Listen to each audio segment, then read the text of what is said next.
하나님 말씀 받도록 하겠습니다. 구약성경 시편 34편 17절로 20절에 있는 말씀까지 함께 받도록 하겠습니다. 하나님의 말씀 구약성경 시편 34편 17절로 20절에 있는 말씀까지 우리 한 목소리로 함께 받도록 하겠습니다. 의인이 부르짖음에 여호와께서 들으시고 그들의 모든 환난에서 건지셨도다. 여호와는 마음이 상한 자를 가까이 하시고 중심으로 통회하는 자를 구원하시는도다. 의인은 고난이 많으나 여호와께서 그의 모든 고난에서 건지시는도다. 그의 모든 뼈를 보호하시며 그 중에서 하나도 꺾이지 아니하도다. 아멘. 이 시간 호산나 찬양대가 하나님께 찬양 드리신 후에 담임목사님 나오셔서 영적 회복 시리즈 첫 번째로 상한 마음을 회복하라 라는 제목으로 생명의 말씀 주시겠습니다.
할렐루야.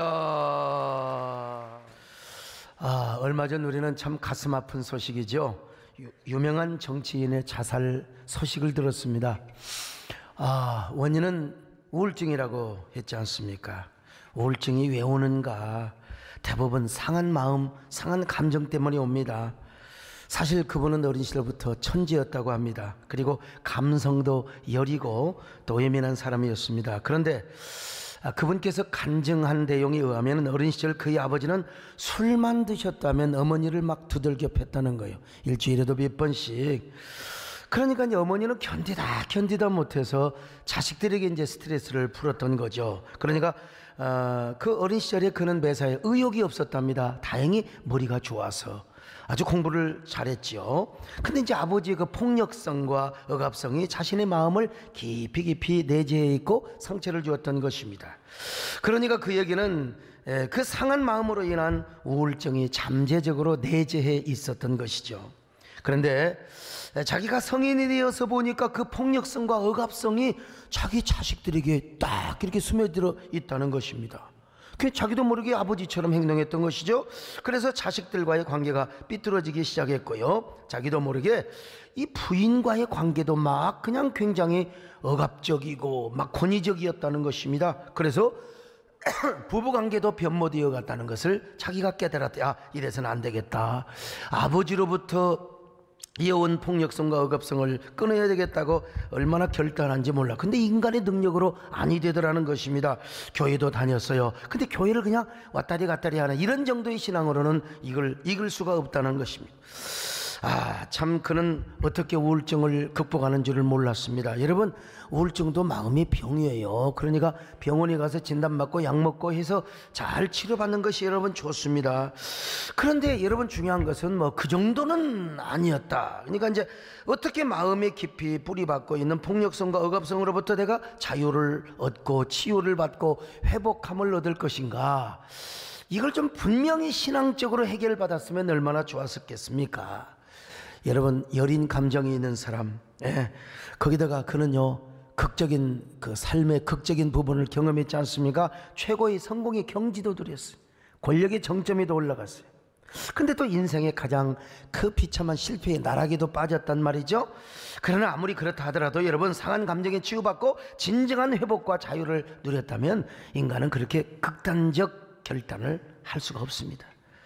여러분, 우리의 상한 마음속에서 자라고 있는 쓴뿌리나 독버섯이 얼마나 무서운 줄 아세요? 이 마음의 상처란요, 그것이 치유되기 전에는요, 이게 세월이 흐르면은 이게 낫는 것처럼 보이지만 아닙니다. 이게 절대로 없어지지 않습니다. 오히려 쓴뿌리로 남아서 싹이 터요, 나중에 선악과 열매를 맺게 되는 거요, 독버섯으로 자라게 되는 것입니다. 옛날에 이제 세월이 약이겠지요라는 노래가 있지 않습니까, 여러분요? 세월이 약이겠지요, 당신의 슬픔이고, 그런 부분이 있어요. 세월이 지나면 뭐 약이 좀 될 때도 있겠지요. 그러나 여러분, 중요한 건 뭐냐, 진정한 회복의 축복을 우리가 누리지 않으면요, 오히려 선악과 나무가 그의 삶을 지배하는 것을 봅니다. 마음의 상처가 쓴뿌리로 자라게 되는 것입니다. 그래서 우리가 진정으로 회복의 축복, 치유의 축복을 누려야지, 그렇지 않으면은 여러분, 우리 속에서 계속해서 그늘진 삶을 살아요. 선악과의 그늘진 나무 속에서 우리가 살아가게 된다 이 말이요. 우리 가운데 상처가 없는 사람은 한 명도 없을 것입니다. 특별히 저와 같은 연령대에 사는 분들은 다 상처가 있어요. 상처 없는 사람, 특별히 어머니 아버지 욕을 듣고 상처 안 받는 사람 거의 한 사람도 없을 겁니다. 옛날 부모님은 그저 욕이 문화였어요. 그냥 문화가 욕이고, 옛날에는 밥 먹고 살기도 바쁘고 그냥 뭐 너무나 환경이 어두워서 우리 부모님들은 그냥 나오는 게 욕이었어요. 그냥 밥 먹듯이 욕을 해댔습니다. 그냥 뭐 보통 뭐 이런 빌어 처먹을 놈, 그냥 빌어먹으면 돼. 뭐더 처먹을까지 붙여요. 그냥 이 맞아 죽일 놈, 연병할 놈, 육시할 놈, 이 추리를 틀 놈. 이 추리 트는 게 얼마나 힘든데, 얼마나 화가 나면 이 추리를 틀 놈 그러겠습니까? 이 에라이 채신머리 없는 놈아, 에라이 칠뜨기 같은 놈아. 그냥 난 칠뜨기가 뭔 말인지도 몰랐다. 아무튼 여러분, 그러나 지내놓고 보니까 그건 욕이 아니었습니다. 사실은 그 욕을 얻어먹으면서도 옛날에 대사집에 가서 아이고 잘 먹어라, 어서 왔냐, 그런 사람 하나도 없어요. 어서 처먹어라 이 병신아. 아이 참, 왜 그래 욕을 했는지 모르겠어요. 근데 그때 국수 한 그릇 얻어먹으면서, 욕 먹으면서 국수 한 그릇 얻어먹는 게 그때 행복이었습니다. 여러분, 그때가 행복이었죠. 근데 이제 지나고 나니까 욕에 대한 향수가 있어요. 그래서 이제 그런 그리움 때문에 각 고장마다 욕쟁이 할머니가 있습니다, 여러분. 욕쟁이 할머니 집. 옛날에 그 대통령 선거 때 이명박 대통령께서는 욕쟁이 할머니를 등장해. 이런 쓰연벽이 썩을 경제라 살리라 이 썩을로 막 경제 살리라고 그냥 욕을 하는 거예요, 아무튼. 그런데 그것에 가면 지금도요, 처음부터 끝까지 욕으로 말한다고. 야, 이거 이 썩을 놈아, 오랜만에 왔네, 얘라 이 등신 같은 놈아, 뭐하다가 여태까지 밥도 안 처먹었어, 이 썩을 놈 처먹고 건강해요, 흘리지 말고 처먹어라. 바쁘면 네가 갖다 처먹어. 손님들한테 그런 데는 한 번도 가보진 않았지만요, 심리학적으로 분석해보면 어린 시절에 들었던 욕에 대한 새로움과 친숙함, 그리고 낯설음에 대한 이유 때문에 욕쟁이 집 할머니를 찾는다는 겁니다. 한마디로 이 배고픈 시절, 아픈 시절에 대한 낯선 노스텔지어 때문이라고 할 수가 있겠죠. 근데 여러분, 어쩌다가 심심해서 욕쟁이 집을 찾아가는 거는 좋지만 맨날 욕쟁이 집만 찾아가서 욕먹고 밥 얻어먹어, 욕먹고 밥 사먹어, 이거 문제가 있습니다, 여러분. 그건 욕설이 포로가 되어 있다는 거예요. 그 욕 속에 포로가 되어 있다는 말은 뭐예요? 그만큼 우리 마음속에서 내면적으로 이게 부정적인 악순환이 계속해서 흐르고 있다는 것이죠. 이건 우리 개인의 삶뿐만 아니라 교회도 마찬가지입니다. 여러분, 예수 믿는 사람이라고 상처를 안 받아요? 예수 믿는 사람이 상처를 더 받는데요. 그래서 교회 안에 상처가 더 많다는 겁니다. 왜 그런 줄 아세요? 일단 예수를 믿고 은혜 받으면 예민해져요. 영적으로 예민해지고, 또 하나 이유가 있는데 서로가 서로에게 완벽함을 기대합니다. 여러분, 술집에 가보신 남자들, 뭐 술집 안 가봐서 모르겠지만 술집에 가면은 일단 서로에 대한 기대가 없답니다. 지나친 기대 같은 게 없어요. 서로가 죄인이야. 그래서 술집에 와서 술 먹는 사람들이 죄인이라는 것을 알고 서로가 무장해제를 한다는 겁니다. 상대방이 보는 앞에서 별 추태를 다 떨어도 네 놈이나 내 놈이나 다 똑같다. 그래서 그냥 양해를 한다는 것입니다. 여러분, 갔다 온 사람들은 끄떡끄떡 하시네 보니까요. 이런 술집에서요, 넥타이를 제대로 매고 양복 반듯하게 입고 술 먹는 사람 없다는 거예요. 접대하는 사람도 한두 잔 들어가면 넥타이 쫙 풀어가지고 아이고 그러십니까. 여러분, 그리고 재킷도 다 벗어들고 막 넥타이도 풀어도 느슨하게. 여러분, 교회 올 때 이렇게 온 사람 누가 있어요? 아유, 목사님 안녕하세요? 아유, 장로님 안녕하세요? 이거 미쳤지요. 교회에서는 이러면 안 됩니다. 반듯하게 베고 오지요. 나는 감각적으로 베니까 여러분 뭐 거의 틀릴 리가 없습니다. 거울이 저는 필요가 없어요. 조금 삐뚤어졌다고요? 뭐 삐뚤어지면 좀 베면 되는 것이죠. 아무튼 말이에요.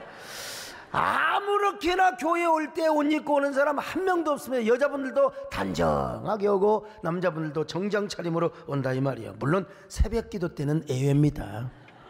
새벽에는 여자들이 막 머리를 헝클어가지고 막 미친 사람처럼 옵니다. 그러니까 막 어머지 하니까 이게 새벽에 보면 저 여자가 우리 교회 맞나? 가끔 그렇게 헷갈릴 때도 있지만요. 게다가 이 서로 간에 높은 기대 심리가 있어요. 교회는요, 특별히 중직자에게, 교역자에게, 목사에게. 그러니까 너무 높은 기대감을 갖다 보니까 이게 목사가 뭐 했거다, 목사가 좀 실수하면 어떻게 교회 중직자가 집사님이 돼가지고, 아니죠, 목사가 담임 목사가 돼가지고 어떻게 저런 일이 있을 수 있느냐는 거예요. 그래서 교회에서 상처받고 아무것도 아닌 거 하고 서로 싸웁니다. 너무 여러분 저에게 기대하지 마세요. 저도 똑같고요. 여러분 너무 기대하지. 우리 기대할 분은 누구냐? 오직 예수입니다. 할렐루야. 그러려니 하고. 그래서 이제 상처를 받으면요, 그 사람에 대한 부정적 이미지가 생기고, 그 부정적 이미지가 잔상으로 남아요. 그러다가 무슨 자기하고 무슨 관계가 건수가 생기면 이제 어떻게 됩니까? 싸우는 거지요. 그런데 교회 안에서 신자들의 싸움은 화해가 없습니다. 이상해요. 예수 믿는 사람들을 잘 안 싸우는데 한 번 싸웠다 하면 죽기까지 싸우는 거예요. 왜 그런 줄 아세요? 싸우는 것도 예수님의 이름으로 싸우니까 그래요. 예수님의 이름으로 싸워요. 예수님의 이름으로 끝까지 싸우는 겁니다. 여러분, 자기가 옳다고 우기는 사람 어떻게 재간이 없습니다.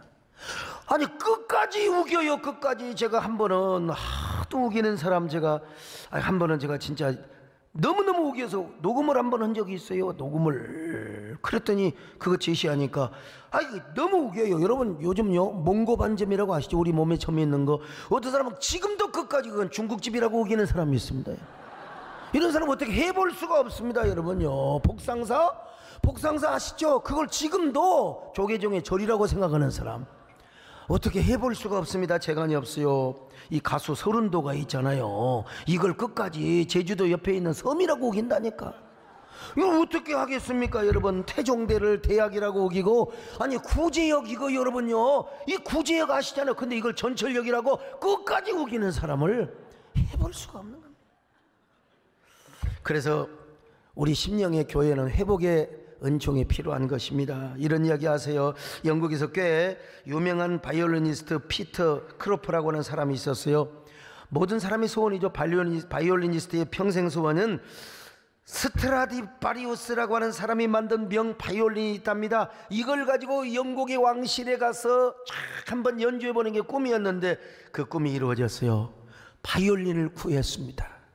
그리고 이제 왕실에 가서 연주를 할 수 있는 행운이 찾아왔는데 그 행운 때문에 너무나 감격이 가지고 어메 좋은가 하고 달려가다가 그만 넘어져 버렸어요. 바이올린이 깨져 버렸어요. 박살이 났습니다. 자신의 운명도 행운도 박살이 나버렸죠. 악기점에 다니면서 이거 고칠 수 없나, 이거 수리할 수 없나, 모든 사람이 고개를 다 내절러요. 그래서 걸어갈 힘도 없고 완전히 자신의 운명과 행운은 박살이 나버렸어요. 죽고 싶지만 죽을 힘조차도 없었습니다. 그러던 어느 날 행여나 그래도 이제 마지막 몇 집을 다니는데 아니 어떤 장인이 이걸 보더니 고개를 갸우뚱거리면서 이게 혹시 한번 내가 몇 주 시간을 주면 내가 한번 해볼 수 있을지 모르겠다고 몇 주 후에 감쪽같이 수리를 해놓은 것입니다. 여러분, 바이올린을 켜보니까 소리가 더 아름다운 거예요. 그래서 왕실에 가서 멋지게 연주를 하고요, 정말 황홀하고 눈물겨운 찬사와 갈채를 받았다는 것입니다. 여러분, 악기도 그렇거늘 하물며 상하고 깨어진 심령의 치유를 받으면 우리는 더 아름다운 마음을 가질 수 있습니다. 아름다운 삶을 살 수 있습니다. 아름다운 신앙을 가질 수 있습니다. 아름다운 신앙생활을 할 수 있습니다. 여러분, 마음이 어떤 상처가 있습니까? 어떤 나쁨이 있나요? 오늘 시간 이 말씀을 다 들으시고 여러분 심령부터 치유를 받으시기를 바랍니다. 심령 치유받아가지고 안 돼요. 회복을 받으시기를 바랍니다. 그래서 여러분, 아름다운 마음들이 모여서 우리 교회는 언제나 아름다운 예배를 드릴 수 있기를 바랍니다. 아름다운 사랑을 실천할 수 있기를 바랍니다. 아름다운 마음들이 모여서 주님을 찬양하며 아름답게 예배를 드릴 수 있기를 바랍니다. 아름다운 마음들이 모여서 주의 은혜 나누며 예수님을 따라 사랑해야지. 우리 서로 사랑 하나님이 가르쳐주는 내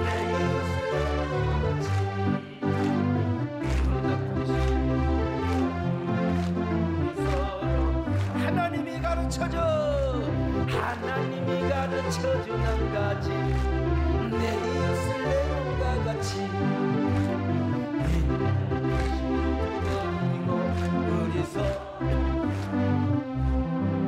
그러면 우리가 어떻게 상한 마음으로 치유를 받고 행복할 수 있는가? 첫째로 여러분, 우리가 하나님 만나는 것으로 끝나는 게 아니라 우리 자신의 그 상처, 아픔에 그 부정적인 모든 보따리를 그냥 토로하고 토설하는 게 좋습니다.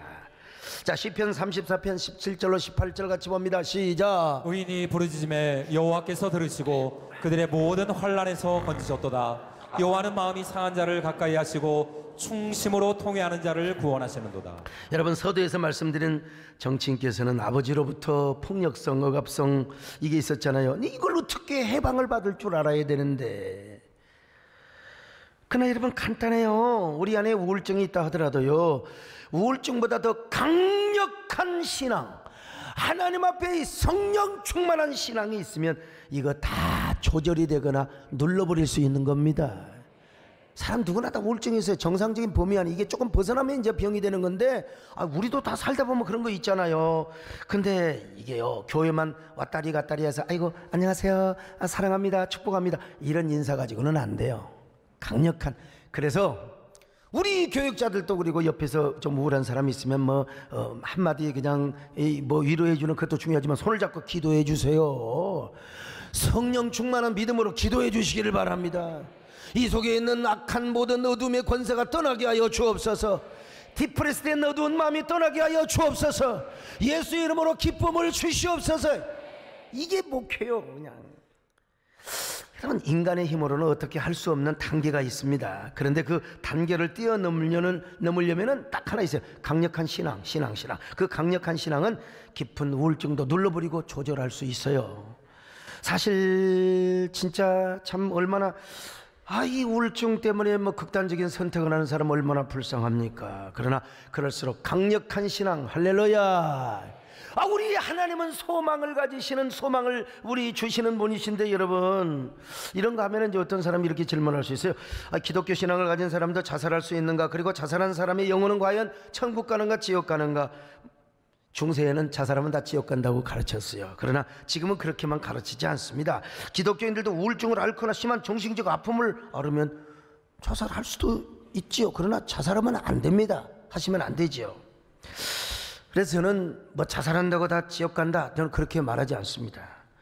이것은 우리 총회 97회와 그리고 102회 신학부의 연구 보고이기도 합니다. 우리 총회에서 신학부에서 이렇게 이야기를 했어요. 그렇다고 제가 자살을 방조하거나 자살하면 괜찮다, 그 말이 절대로 아닙니다. 여러분, 삶이 그대를 속일지라도 슬퍼하거나 노하지 말라, 이거는 성경 말씀이 아니라도 푸시킨이라는 사람이 했어요. 러시아에. 자기가 아니 왜 권총 싸움을 하냔 말이야. 자기 부인하고 놀아나는 남자하고, 그래 자기가 죽어요. 권총 싸움에 맞아갖고요. 그 죽으면서 이런 시를 한 거예요. 이 시가 어디에 있었냐면 어린 시절에 그 이발소에 다 붙여 있었어요. 여러분, 삶이 그대를 속일지라도 슬퍼하거나 노하지 말라. 여러분, 죽고 싶고 자살하고 싶은 마음이 들 때 자살의 반대가 뭐예요? 자, 자살의 반대 한번 해봅시다. 시작. 그렇지요. 살자. 옆 사람하고 인사 좀. 어쩌면 그렇게 생의 의지가 강하게 생기셨어요. 살자. 그러나 평상시에 예수 그리스도를 구주로 영접했지만 정신병을 앓거나 우울증 때문에 잘못된 판단을 할 수도 있죠. 그게 병이니까. 그리고 구원 문제는 하나님의 절대 주권에 달려 있으니 우리가 섣불리 뭐 천국 지옥 그렇게 말하면 안 돼요. 구원은 하나님의 은혜 안에서 믿음으로 얻어지는 것이기 때문에, 그래서 저는 좀 온정적으로 생각을 합니다만은 그분에 대해서도. 아무튼 그러나 우리 모두는 우울증이라고 하는 것은 치명적 결점과 힘이 있다는 사실을 분명히 알아야 돼요. 중요한 것은 우리의 삶을 사는 과정에 있어서 우울한 마음과 상처가 우리 마음을 지배해서는 안 된다. 절대로. 그걸 이기기 위해서는 우리는 강력한 믿음이 필요합니다. 할렐루야. 그 믿음으로 우리가 우울한 마음을 이겨버려야 돼요. 그러면 그 강력한 신앙을 어떻게 갖느냐? 하나님 만나야 된다니까요. 우리 인내심으로는 한계가 있어요. 그리고 우리가 뭐 그냥 겉으로 웃는 척하면서 또 한계가 있어요. 어떤 사람은 그냥 웃으면 된다고 막 이것도 한계가 있어요, 여러분. 한참 그러다 보면 내가 지금 미쳤냐 하고 있어요. 그래서 우리가 하나님 만나는 게 중요합니다. 할렐루야. 그리고 하나님 앞에 토로하는 거예요. 다윗은 이렇게 고백하지 않습니까? 시편 32편 3절 시작. 내가 입을 열지 아니할 때에 종일 신음함으로 내 뼈가 쇠하였도다. 여러분, 그렇습니다. 내 뼈가 쇠하여 막 신음하고 단식하기 때문에 말이죠. 우울한 마음을 계속 품어보세요. 상처, 아픈 거 끙끙 앓면서 누구한테 고백도 못하고 가만히 담고 있어보세요. 뼈가 쇠한다니까요. 뼈가 칼슘이 없어져 버려요. 하나님 앞에 참여하지 않고 끝까지 죄를 품고 있는 사람은 뼈가 상하고, 특별히요 영혼과 육체가요 여름 가뭄의 마름과 같이요 우리의 찐액이 말라버려요. 마음의 찐액, 영혼의 찐액, 그리고 육체의 찐액이 말라버려요. 그러니까 뭐요? 삶의 의욕이 없어져 버려요. 아이고 죽어버릴까 그러는 거죠. 그래서 다윗이가 이렇게 고백하는 거예요. 자, 시편 62편 8절입니다. 시작. 백성들아, 스스로 그를 의지하고 그의 앞에 마음을 토하라. 하나님은 우리의 피난처시로다. 토설하라고 있잖아요. 마음을 토하라. 이건 형식적인 기도가 아니요. 우리 마음에 있는 쓴뿌리가 있잖아요. 우리 마음에 상처 있잖아요. 이걸 주님 앞에 오바이토 하라는 겁니다. 여러분 무슨 일이 있든지 여러분 일단 하나님 앞에 나오시기를 바랍니다. 하나님 앞에 나가요. 그리고 토설을 하세요. 토설을 하면 하나님께서 강력한 믿음을 주시는 겁니다. 한 여자가 있어요. 동두천에서 미군과 사귀었습니다. 결혼까지 했습니다. 미국으로 갔어요. 미국 가니까 이 남자가 주로 변하잖아요. 미국 가면.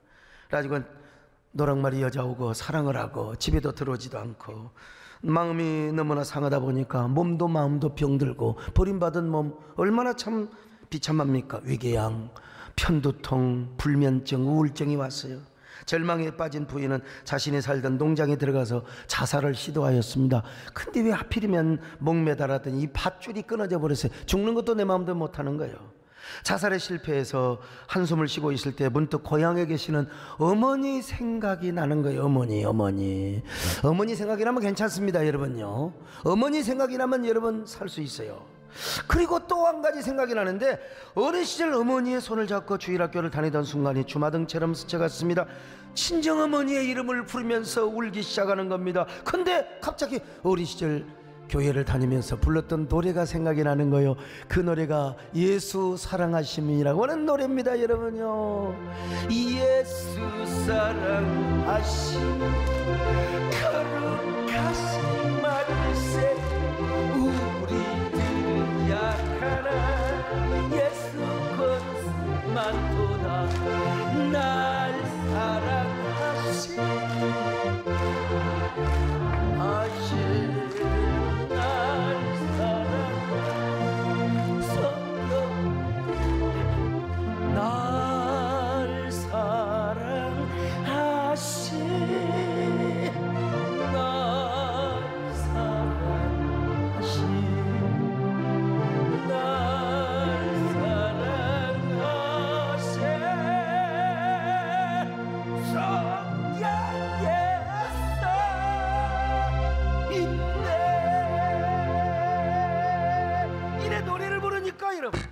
막 눈물이 쏟아지는 거예요. 찬양하면서 눈물 쏟아지면 여러분 괜찮습니다. 여러분 하나님 앞에 물어보는 거, 하나님 왜 내 팔자를 이렇게 거지 같습니까? 하나님이여, 이 미국까지 와서 나는 버림받은 몸이 된단 말입니까? 나같이 분통 터지는 여자가 어디가 있단 말입니까? 이게 기도인지 신세 타령인지 자리에 엎드려서 막 대성통곡을 하는 거예요.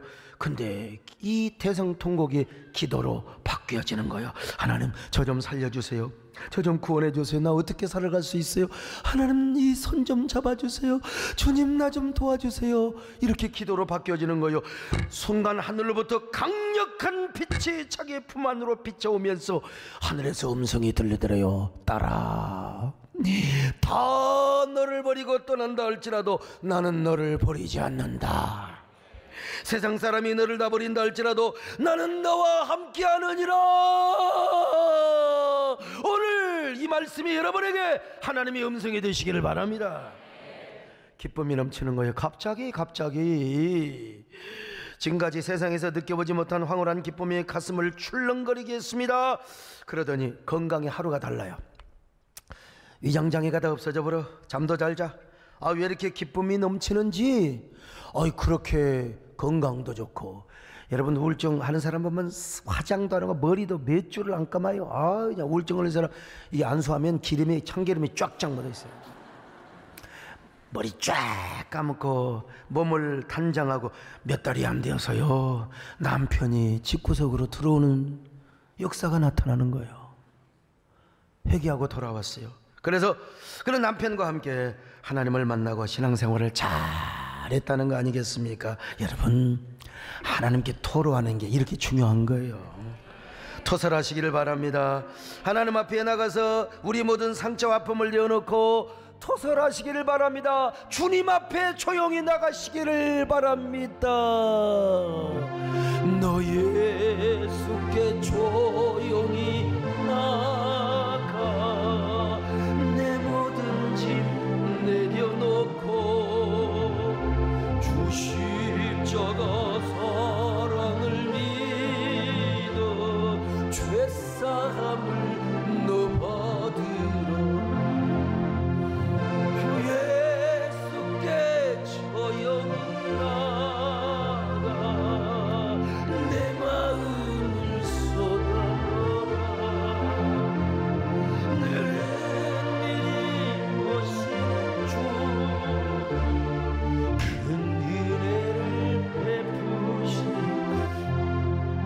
번째로 나 자신과 화해하며 다른 사람을 용서할 필요가 있어요. 다른 사람요. 얼마 전에도 말씀드린 것처럼 칼 융이 말한 대로 우리 내면의 지하실에는 울고 있는 어린아이가 있어요. 내 안에 이 아무리 좋은 환경에서 자란 사람이 있다 하더라도 상처 없는 사람이 어디가 있어요. 다 부모님이나 친척이나 형제로부터 상처받았죠. 근데 이게 이제 성인이 되면서 이게 없는 줄 알았더니 이게요, 좋을 때는 없어. 근데 이제 무슨 상처를 받고 시험 들고 뭔가 좀 이 부부관계가 안 좋고 교회 생활에서 상처받고 사업이 안 되고 그럴 때 이상하게 이 지하실의 어린아이가 내면에서 올라와서 막 우는 거야. 이럴 때 이제 어떻게 됩니까? 모든 게 신경질적이고 다른 사람들을 향하여 막 공격 성향으로 나타나는 거예요. 그냥 예를 들어 장로님이 그렇다면 뭐 목사를 향하여 공격하는 거예요. 그냥. 그러므로 우리는 이 지하실의 어린아이를 찾아가서 화해해야 됩니다. 울고 있는 아이요, 달래고 화목을 하는 게 좋아요. 그래서 걔를 없애버려야 돼. 그럴 때 우리가 남도 용서할 수 있습니다. 여러분 대부분요, 남편에게 상처받고 아내에게 상처받잖아요. 저도 거기에 대한 샘플입니다. 또 이제 부모님으로부터 그러잖아요. 부모님, 그 부모님을 돌아가셨지만 그 부모님을 용서할 수 있어야 돼요. 그럴 때 교회 안에서도 진짜 넉넉한 여유로운 일꾼이 되고요. 그리고 우리 마음 안에 있는 쓴뿌리와 상처가 다 사라지게 되는 거예요. 여러분, 그럴 때 정말 어떻게 됩니까? 상한 심령의 회복을 얻고 이 시대의 홀리 체인지가 되고 이 시대의 위대한 킹덤 빌더가 될 수 있습니다. 여러분 다 이런 상한 심령을 회복하시기를 주의 이름으로 축원합니다. 세 번째로 우울한 마음, 우리 마음을 우울한 곳에 머물게 하지 말고 신앙의 방향으로 전환을 시켜야 됩니다. 여러분, 우리 하나님은 절대로 떠나지 않고 우리에게 소망을 주시고 우리와 함께 하시는 분이거든요. 여러분, 시편 34편 19절로 20절 보실까요? 시작. 의인은 고난이 많으나 여호와께서 그의 모든 고난에서 건지시는도다. 그의 모든 뼈를 보호하시며 그 중에서 하나도 꺾이지 아니하도다. 여러분, 우리 하나님은 우리에게 때로는 고난도 주시고 또 우리가 시험 당할 수 있어요. 그러나 하나님은요, 우리 뼈를 보호하신대. 무슨 말입니까? 우리 삶의 근본을 도와주신다는 거예요. 하나님이 우리를 이끌어 가시는 두 하나의 수단이 있죠. 하나는 축복이고 하나는 고난이라니까요. 고난도 필요하면 주시는 거예요. 왜? 우리를 겸손하게 하시고 우리를 더욱더 신앙의 이 축복을 든든하게 하시려면 고난도 필요한 거예요. 그러나 뼈는 흔들지 않으리라. 할렐루야. 뼈, 우리의 근본, 아무리 우리가 힘들고 어려워도 망하지는 않으리라. 안 망해요. 안 망해. 절대로 부도는 안 나게 하신다는 겁니다. 여러분, 혹시 난다 하더라도 하나님은 더 역전의 날개를 타게 하신다는 겁니다. 반전의 주인공이 되게 하여 주신다는 거요. 더더구나 우리가 살다가 보면은 여러분, 우리 원수를 갚아주신다네. 원수, 저 왼수. 자, 시편 34편 21절 같이 봅니다. 시작. 악인을 죽일 것이라. 의인을 미워하는 자는 벌을 받으리로다. 여러분, 목사가 예배할 때 원수가 누군 줄 아세요? 조는 사람이 왼수입니다. 근데 지금 아직 왼수는 한 사람도 없는 것 같은데, 아무튼요. 근데 대부분 상한 마음과 우울증으로부터 헤어나지 못하는 사람은 그 우울한 마음에 계속 집착을 가져요. 이런 사람은 말을 해도 항상 우울한 말만 합니다. 그리고 방구석에 밖에서 안 나와요. 맨날 컴퓨터하고 안 나와. 엄마도 밥 먹을 때 살짝 먹고 안 나와. 여러분, 이런 사람 그대로 두면 안 돼요. 일단 교회로 끌어내요. 끌어내서 함께 기도하고 기도원도 가고 같이 밥도 먹고, 그냥 여러분 좀 약간 조증, 이 우울증 담당자 누구냐? 우리 교회 이제 조범철 같은 사람이죠. 조범철 막 덜렁덜렁 이런 사람들만이. 이 우울증 걸린 사람이 막 서로 불평하고 원망하고 뭐 분석하고 이런 사람 만나면 서로가 곤란해. 우울증이 이리 왔다 저리 갔다. 이걸 커뮤니케이션, 소통이라고 하는 겁니다. 이런 소통을 안 하는 게 좋아요. 여러분, 막 그냥 헐렐레 하는 사람들요. 우리 양기숙 전사님 얼마나 박습니까? 저분이 지금 내일 모레 70인데 40대처럼 환영하고 다니요. 안녕하세요. 이런 사람들과 가까워야 됩니다. 이런 사람하고. 여러분, 그런 말이 있지 않습니까? 우리의 의식은 무의식이라는 그릇에 담긴 물과 같다고 말입니다. 그런데 이 무의식을 만드는 것은 우리의 언어라는 거예요. 혹은 우리의 노래고요. 평상시에 부정적인 말, 어두운 말, 원망과 불평의 말을 많이 하는 사람, 그리고 어두운 노래를 많이 부르는 사람은 부정적 의식에 빠져요. 그리고 이 부정적 의식은 어떻게 됩니까? 우리로 하여금 실제적인 그런 말을 하게 하고 또 행동을 하게 하는 거예요. 그러니까 우울한 노래를 많이 부르면은요, 자기도 모르게 무의식에 저장이 돼요. 그래서 행동을 그렇게 하는 거예요. 삶이 그렇게 되는 거예요. 통계적으로 보면 참 죄송한 말씀인데, 우울한 노래를 많이 부르는 가수들은 우울한 삶을 살게 되고 단명하는 것을 통계적으로 다 여러분 나와 있지 않습니까? 가수 윤심덕이라고 아십니까? 아, 참 그 많은 노래 가운데 사회 찬미라는 노래를 불렀어요. 사회 찬미요. 황막한 광야에 달리는 인생아, 너의 가는 거 그 어디이냐.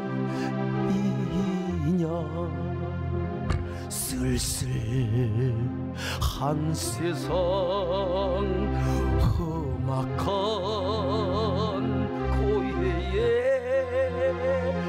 너는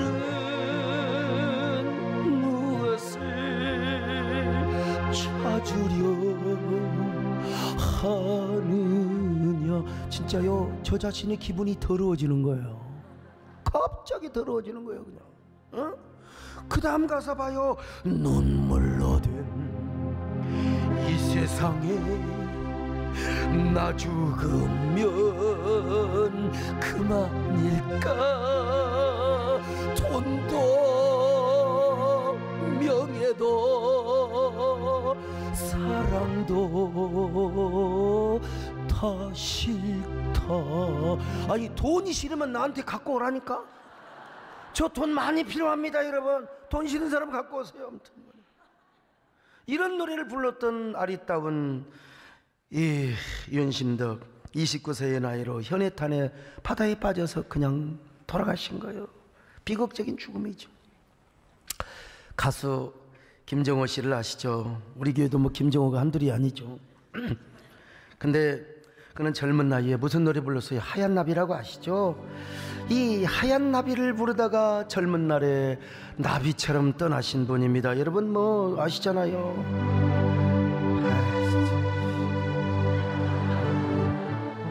생각을 말아요.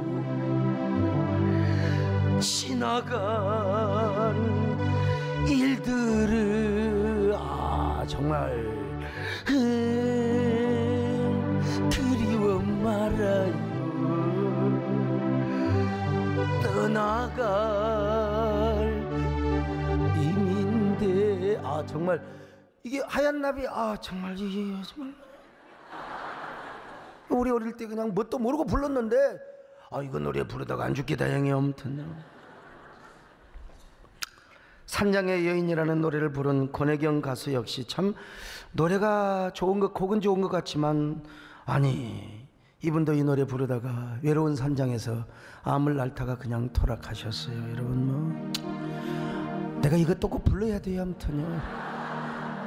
아무도 날 찾는 이 없는 외로운 이 산장에 나 죽을까 싶어서 안 부를래.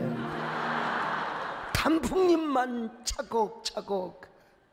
얼마나 고슬픈 노래입니까? 낙엽 따라 가버린 사랑을 불렀던 차중락 가수. 이것도요, 찬바람이 뭐 있잖아요. 배원하는 가수요. 이분은 진짜 세계의 가수입니다 말이죠. 그런데 이분이 마지막 입새라는 노래를 부르고 그냥 입새처럼 가셨어요. 됐어, 안 불러. 그런데요, 우리 남진 장로님을 보세요. 밝은 노래만 부르시니까 지금도 청년처럼 여러분 건강하게 살지 않습니까? 여러분요, 생각을 말아요. 이런 노래 다음에 딱 나오는 게 뭔 줄 아세요? 촛불 좋은 이에 그림 같은 집을 짓고 사랑하는 우리님과 한백년 살고 싶어. 궁짜 궁짜 궁짜 궁짜 봄비면 시합 버려. 이거 보니까 여러분 보세요. 여러분 아시잖아요. 저 밝은 노래를 부르니까 저렇게 건강하고 오래오래 사는 거예요, 여러분. 지역도 마찬가지요. 이별의 부산강이 아니 죄송합니다. 이별의 부산 정거장. 네. 이 노래를 많이 부를 때 부산에서 이혼이 가장 많았대요. 그럼 부산만 그러냐? 목포의 눈물이라는 노래가 있어요. 막 사막도 가도. 이 목포의 눈물이라는 노래가 유행일 때 호남에서는 목포에서 이혼율이 많았대요. 이게 뭐 통계적으로도 나와 있어요. 이번에 자진을 하셨던 그 어르신께서도 음악을 좋아하셨는데 음반까지 내셨잖아요. 그분의 대표곡이 뭔 줄 아세요? 바람 되어 다시 오마. 가슴 참 바람 되어 다시 오마. 그런데 그래서 그 노래가 마치 그의 삶의 마지막을 예고한 듯 했어요. 여러분, 우리 마음 어두운 데 두지 마세요. 너무요. 예? 저도 음악을 좋아하는 사람입니다. 할 수 있으면 우울한 노래 안 불러요. 왜 부릅니까? 내가. 예? 어쩌다 생각이 나겠지. 왜 내가 왜 냉정해? 좋은 노래 불러야지. 이 제 얘기라는 노래도 조금 서글퍼요 사실은. 그러나 이 노래는 곡이 워낙 좀 특이해서 좋은 감성이 생겨. 미오는 사람이 있으면 이거 부르면 되는데 그러나 바꾸어서 불러요. 제이 하면은 예수님 지졌어요. 그냥 그렇게 바꾸는 겁니다 여러분. 제이 스치는 바람에 제이 그대 모습 보이면 자 같이 불러요. 난 오늘도 조용히 누구를 그리워요? 주님을 그리워하오. 그러면 되는 겁니다 여러분. 저는 뭘 해도 항상 예수님을 생각해. 예수님, 내가 여러분에게 실제적으로 이야기해 주는 겁니다. 여러분 다 경건한 것처럼 보이지만 노래방에 가든 어디 가서 놀러 가면 다 부르거든. 그때 여러분 안 부르면 좋지만 부를 때 주님을 생각하시기를 바랍니다. 할렐루야.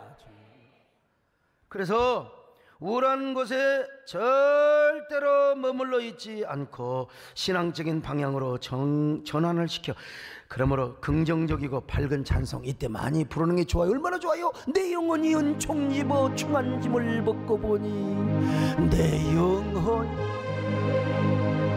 은총 입어 중한 짐 벗고 보니 슬픔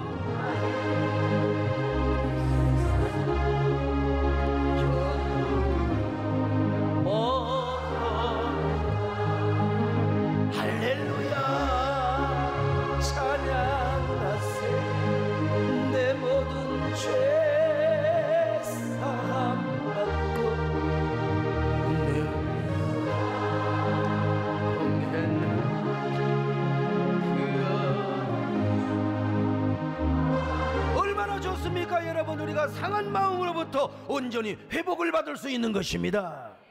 마지막 네 번째로 작은 일에 연연하지 말고요 더 큰 일을 생각하며 감사해야 돼요. 우리가 작은 일에 연연하면 작은 일에 목숨을 걸어요. 이게 참 작은 사람이죠.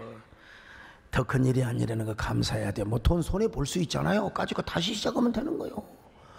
좀 다쳤으면 다시 치료받고 다시 시작하면 되는 거예요. 지난주 박루가 선교사님의 영화 아픈 만큼 사랑한다. 가슴을 참 대단하신 분이죠. 성자죠. 성자. 근데 그분이 이런 얘기 했잖아요. 암투병하면서 내가 저 풀잎들 꽃잎들을 다시 볼 수 있을까? 저 바위들을 내가 다시 볼 수 있을까? 마지막 죽음을 예감한 후에 그 호스피스 병동에서 뭐라고 합니까? 날아가는 새를 보면 야, 저 까치는 좋겠다. 자유롭게 날아서. 우리가 살아있는 게 얼마나 눈부신데요. 돈은 있다가도 없어요. 사람은 성공했다가 실패할 수도 있는 거예요. 우리가 살아있다는 거 생각하면 눈이 부시잖아요. 풀잎도 새롭고 꽃잎도 새롭고 길가에 돌멩이도 새롭고 살아서 세상을 볼 수 있다는 게 얼마나 감사합니까? 그리고 그렇게 감사하는 마음이 얼마나 아름다운데요. 주님께 감사하는 마음을 가지시기를 바랍니다. 할렐루야. 주님께 감사하는 우리의 마음 얼마나 아름다운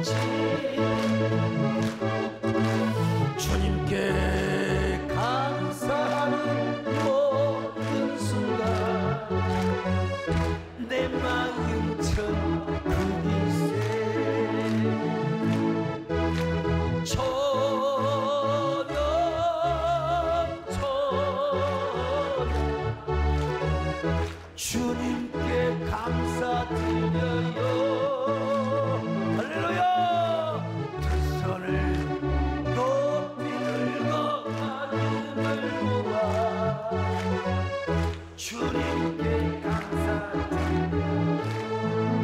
고난이 와도 여러분 감사하시기를 바랍니다. 뭐 조그마한 거 잃어도 감사하시면 되는 거예요. 그럴 때 아하, 우리 마음에 초강력 멘탈이 생기는 거예요. 강철 같은 멘탈이 생기는 겁니다. 마음의 근육이 강하게 되는 거예요. 아이까지 그러니까 우울하면 다 이길 수 있어요. 우리 김재일 장로님이 저 책을 써서 곧 나온다는데 초강력 멘탈에 대해서요. 감사하는 자. 우리 작은 일 연연하지 말고 더 큰 일이 안 일어나는 거 감사하십시다, 여러분. 그래서 이제 수표 멘탈, 이게 파워를 자랑하는 초강력 그리스도인이 돼야 되지 않겠어요? 슈퍼 크리스찬.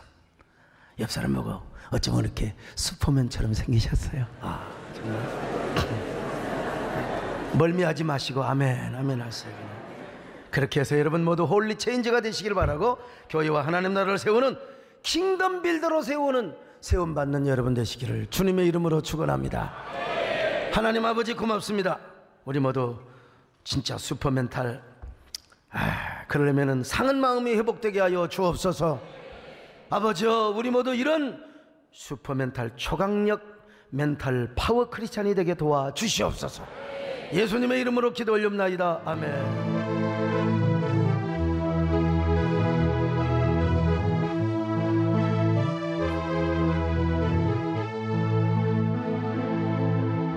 주여 우리의 죄를 용서하여 주소서. 지난 날의 잘못을 사하여 주옵소서. 주여 우리의 죄를 용서하여 주소서. 지난 날의 잘못을 사하여 주옵소서. 주여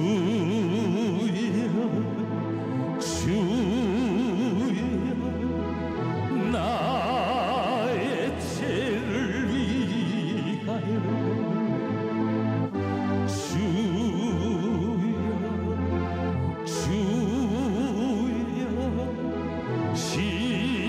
십자가를 지셨네. 주님 가신 그 길을 나도 걸어야 하네. 주님 가신 그 길을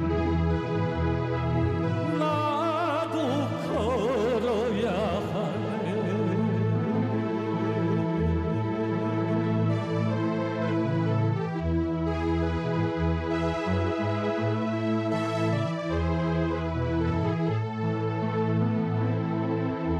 주여 우리의 죄를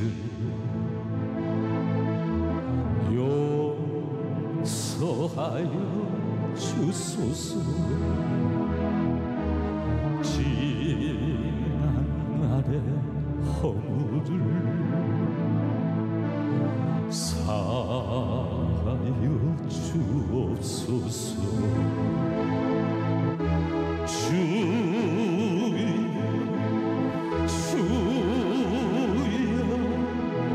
나의 죄를 위하여 주여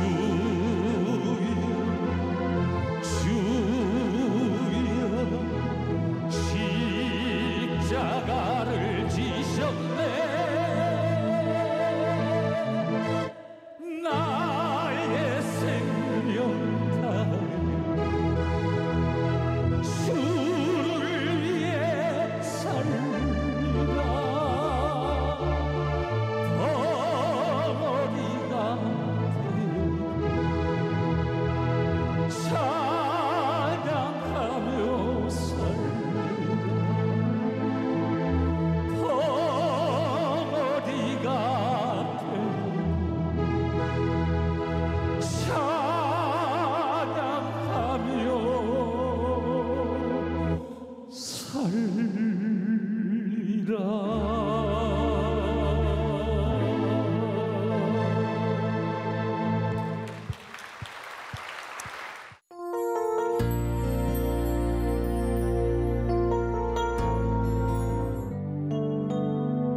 안녕하세요. 오교구 한선미 집사입니다.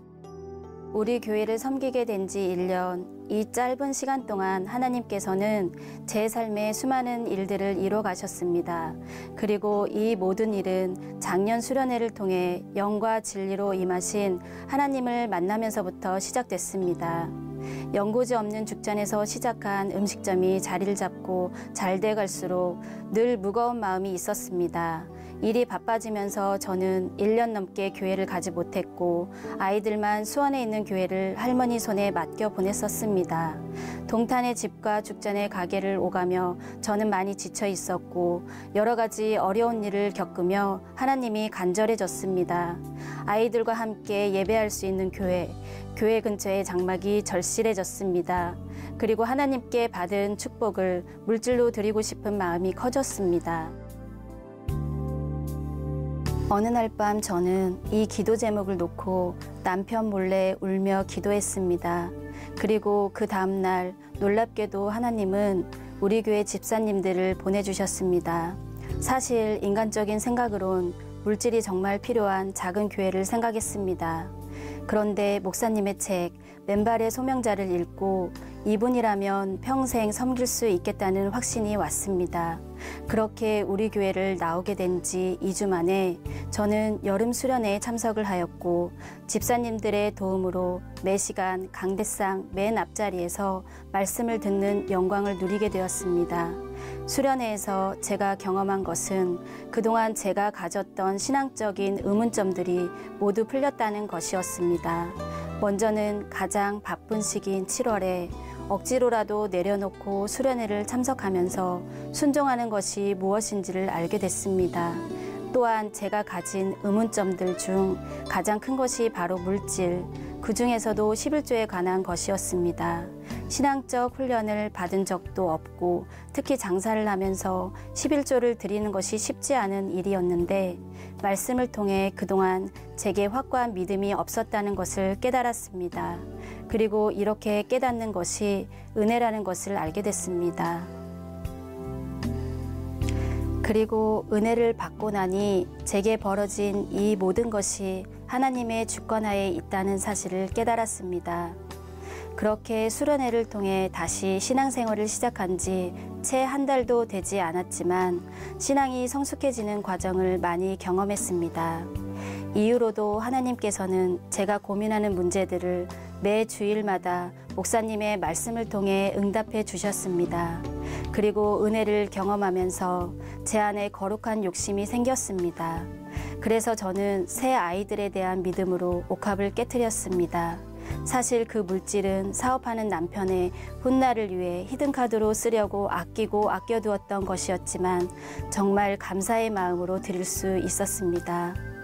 모든 일을 직접 경험해보고 눈으로 보며 시행착오를 겪어야만 납득을 했던 제가 이 세계에서만큼은 시행착오를 겪고 싶지가 않았습니다. 그것이 순종이라는 것을 후에야 알게 됐습니다. 그렇게 모든 말씀과 권면에 순종하려고 하자 하나님께서는 제가 간구하는 모든 기도 제목에 응답해 주시기 시작했습니다. 기도 제목 중 하나는 교회 근처에 장막을 달라는 것이었습니다. 저희 가정은 동탄의 아파트를 분양받았었는데 죽전으로 이사를 오려고 내놨지만 팔리질 않았습니다. 그런데 하나님께서 정말 마음에 쏙 드는 집을 계약하게 하셨고 바로 그 다음 날 다주택자에게 대출이 안 된다는 뉴스가 나왔습니다.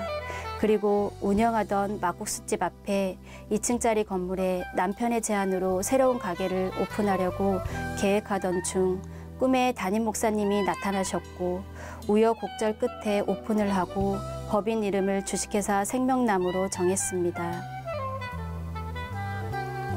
이처럼 수련회를 통해 참된 하나님을 만난 후 사람의 마음에는 많은 계획이 있어도 오직 여호와의 뜻만이 완전히 서리라는 말씀을 제 삶의 모든 순간에 경험하고 있습니다. 그리고 그 은혜의 비밀을 알기에 이번 수련회도 거룩한 욕심을 가지고 임할 것입니다. 이렇게 저를 인도해 주신 하나님께 감사와 영광 올려드립니다. 감사합니다.